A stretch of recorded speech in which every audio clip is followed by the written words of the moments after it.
Now, we need to talk about the 440 reconstruction, slated to originally start this summer and go for 3 years. Here's a live look at I-40 near I-65 right now. However, TDOT just announcing a new plan that could cut that 3-year timeline to less than 1 year. Blake Rosnowski joining us from the 440 loop this morning. And Blake, what exactly is different about this plan versus the one that they were just going to actually cut down on a couple lanes of traffic for 3 years?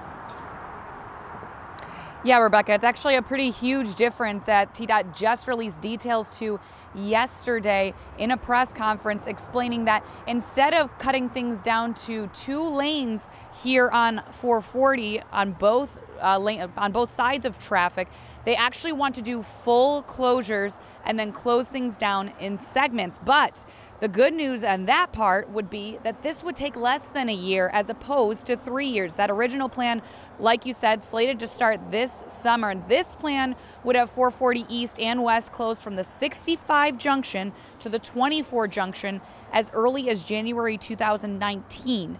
That would last about 3 months, and then the second segment would close 440 from the 65 junction to the 40 junction. And that contractors are still working on those bids for that, but they would have to, as part of their contract, have that work completed by November 2019. So less than a year of work. However, obviously, full closures of 440 during that time. Again, we do have 4 different groups coming up with those plans and are going to submit bids by July, and then TDOT is hoping to award one of those bids come August and then start some of that preliminary work by November.